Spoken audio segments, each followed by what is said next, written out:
আপনি বছরে কয়টা বই পড়েন? যদিও বই পড়ার কোনো ধরাবাঁধা নিয়ম নেই, তবুও গুণীদের মতে একজন মানুষের বছরে প্রায় 12 থেকে 15টা বই পড়া উচিত।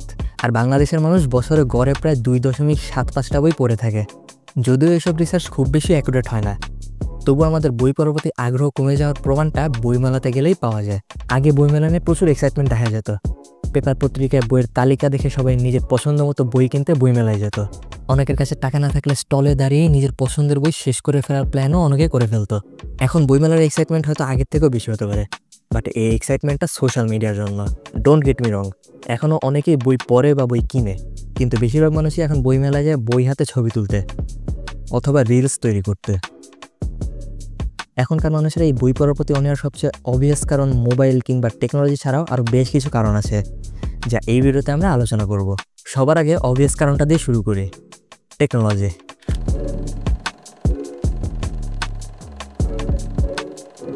টেকনোলজিক্যাল অ্যাডভান্সমেন্ট অবশ্যই জরুরি, তবে এর সমস্যাগুলোর মধ্যে একটা হলো মানুষের মধ্যে বই পড়ার প্রতি অনীহা তৈরি করা। বই পড়া যথেষ্ট শ্রম এবং সময়সাধ্য ব্যাপার। মানুষ তার ফ্রি টাইমে চায় বোথ রিল্যাক্সিং এবং এন্টারটেইনিং কিছু করতে। Movie, YouTube video, social media, হাতের কাছে এত অপশন থাকতে কেউই বই পড়ার মতো কঠিন কাজে যেতে চায় না। আর বই পড়তে হলেও বই কিনতে হয়। কিন্তু এই টেকনোলজির যুগে সোশ্যাল মিডিয়ার মতো বেশিরভাগ এন্টারটেইনমেন্টই ফ্রি, সো মানুষ ফ্রি অপশনে যেতে চাবে, এটাই স্বাভাবিক। অ্যান্ড যেহেতু আমরা সোশ্যাল মিডিয়ার কথা বলছি, তাই সেখান থেকে একটা আমাদের বই না পড়ার কারণ বের হয়ে আসে, short attention span.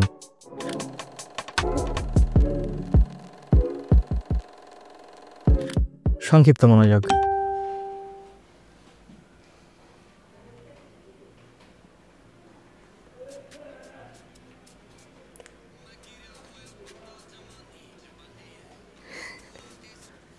Short attention span এখন খুব ভয়ঙ্কর একটা সমস্যা, thanks to all social media platform. এখন প্রায় সব সোশ্যাল মিডিয়ায় শর্ট ফর্মের ভিডিও ফিচার নিয়ে এসেছে। খুব বেশি কষ্ট করতে হয় না, প্রতিটা স্ক্রলে নতুন নতুন কিছু খুঁজে পাওয়া যায়। এত সহজে, এত ক্ষুদ্র সময়ে নতুন নতুন কিছু দেখতে দেখতে আমাদের ব্রেনের অভ্যাস হয়ে যায়।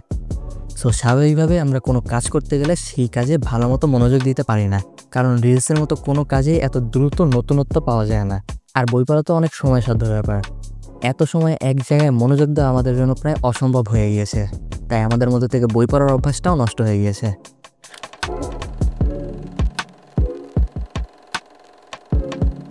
মানুষ পরিবর্তনশীল, সময়ের সাথে সাথে মানুষের প্রায়োরিটি বা অভ্যাস পরিবর্তন হওয়াটাই খুব স্বাভাবিক। আগেকার মানুষের কাছে এন্টারটেইনমেন্টের জন্য খুব বেশি অপশন ছিল না, সো ফ্রি টাইমে বই পড়াটাই বড় একটা অপশন ছিল।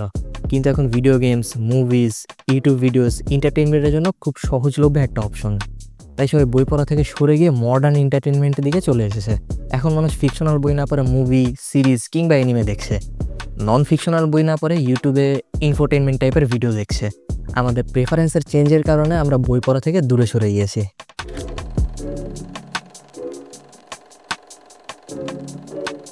বাংলাদেশের শিক্ষা ব্যবস্থাকে গালি দেওয়ার মতো অনেক ম্যাটেরিয়াল আছে, তবে আজকের আলোচনা সিম্পল রাখবো। আজকে শুধু কিভাবে শিক্ষা ব্যবস্থা আমাদেরকে বই পড়া থেকে দূরে সরিয়ে দিচ্ছে সেদিকে ফোকাস করব। আমাদের ছোটোবেলা থেকে প্রচুর টেক্সট বুক পড়তে হয়, শুধু টেক্সট বুকই নয়, টেস্ট পেপার, গাইড বুক, এরকম হাবিজাবি অনেক বই আমাদের পড়তে হয়। একটা স্টুডেন্টের মোটামুটি সারাদিনই কেটে যায় বইয়ের সাথে। বইয়ের মাঝে জীবন যৌবন শেষ হয়ে যায়। এতটা সময় নিজের ইচ্ছার বিরুদ্ধে বইয়ের সাথে কাটাতে কাটাতে বইয়ের প্রতি এক প্রকার ঘৃণা আমাদের মধ্যে চলে আসে। সো ফ্রি টাইম পেলে আবার ওই বইয়ের কাছেই ফিরে যাওয়া আমাদের জন্য একটু কষ্টকর। এছাড়াও এখন আমাদের ব্যস্ততা বেড়ে গেছে, সবাই খুব দ্রুত এগিয়ে যাচ্ছে। এত ফাস্ট গ্রোয়িং লাইফস্টাইলের মধ্যে থেকে বই পড়ার মতো সময় বের করা আসলে একটু কঠিন। তবে শুরুতে যে বছরে 12 থেকে 15টা বই পড়ার কথা বলছিলাম, সেটা কিন্তু ব্যস্ত মানুষদেরকেই পড়তে বলা হয়েছে। আপনার কাছে যদি ফ্রি টাইম বেশি থাকে, তাহলে আপনার আরও বেশি বই পড়া উচিত। বই পড়া অবশ্যই ভালো একটা অভ্যাস। আপনার যদি বই পড়ার অভ্যাসটা না থাকে, তাহলে দিনে অল্প কয়েক পেজ হলেও বই পড়া শুরু করেন। আর যদি একদমই বই পড়তে না পারেন, তাহলে অডিও বুক শুনুন। ইউটিউবে সার্চ করলে বাংলা ইংলিশ অনেক অডিও বুক পেয়ে যাবেন, সেগুলো শুনতে পারেন। অন্তত বইয়ের কাছাকাছি থাকা হবে। ধন্যবাদ।